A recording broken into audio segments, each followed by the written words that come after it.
পাচার হওয়া অর্থ ফেরত আনা ও পাচার রোধে করণীয় নিয়ে যুক্তরাষ্ট্রের গোয়েন্দা সংস্থা এফবিআই প্রতিনিধি দলের সঙ্গে বৈঠক করেছে দুদক। বিস্তারিত জানাতে এই মুহূর্তে সেগুনবাগে যে আছেন সহকর্মী মেহেদী হাসান, সরাসরি যাচ্ছি তার কাছে।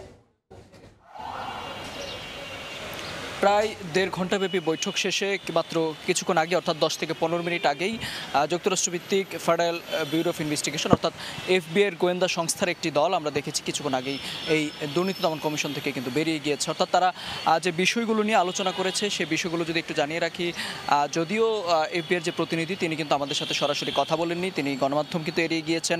এর বাইরেও আমাদের কিছু সূত্র আমাদেরকে যে বিষয়গুলো নিশ্চিত করেছে যে আসলে গত ১৭ বছর অর্থাৎ শেখ হাসিনা সরকারের আমলে যে আসলে অর্থ পাচার হয়েছে, বিশেষ করে দেশের বাইরে যে অর্থগুলো পাচার হয়েছে, কেউ বলছেন ১২ লক্ষ কোটি টাকা, কেউ বলছেন ১৮ লক্ষ কোটি টাকা, ঠিক আসলে কি পরিমাণ অর্থ পাচার করা হয়েছে সেই বিষয়গুলো নিয়েও কিন্তু কাজ করা হচ্ছে। এর বাইরেই এই কাজ করার ক্ষেত্রে সেই টাকাগুলো কিন্তু দেশে ফেরত নিয়ে আসার ক্ষেত্রে দুদকের কিন্তু দেশি বিদেশি বিভিন্ন সংস্থার সহায়তা করার কথা রয়েছে। এবং এর বাইরেও যুক্তরাষ্ট্রভিত্তিক যে এফবিআই সেই সংস্থাটিও কিন্তু তাদেরকে কারিগরি দিক বিবেচনা করে বিভিন্ন দিক থেকেও কিন্তু তাদেরকে সহায়তা করবে এমনটাই কিন্তু আমরা জানতে পেরেছি। তারই অংশ হিসেবে কিন্তু এফবিআইয়ের একটি প্রতিনিধি দল এখানে এসেছিল দুপুর ঠিক ১টার কিছুক্ষণ পর। সেই ১টার পর বৈঠকে বসে বৈঠকে আসলে বেশ কিছু বিষয় নিয়ে আলোচনা হওয়ার কথা ছিল। বিশেষ করে যদি বলি যে এই মানি লন্ডারিং অর্থাৎ এই অর্থগুলো কীভাবে দেশে ফেরত নিয়ে আসা যায়, বিশেষ করে যদি বলি যেহেতু দেশের বাইরে অর্থগুলো চলে গিয়েছে এবং সেক্ষেত্রে কিন্তু আন্তর্জাতিক বিভিন্ন সংস্থার সহায়তা প্রয়োজন, আন্তর্জাতিকভাবে কিন্তু চাপ প্রয়োগ করে সেই অর্থগুলো ফেরত নিয়ে আসতে হবে।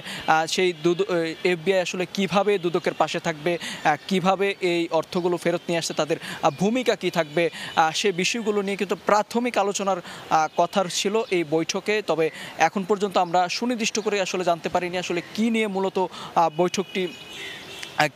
বৈঠকটি হয়েছে।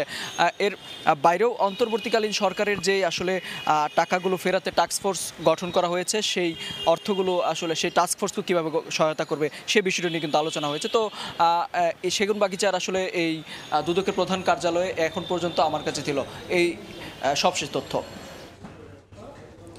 সরাসরি যুক্ত ছিলাম সেগুনবাগিচায়।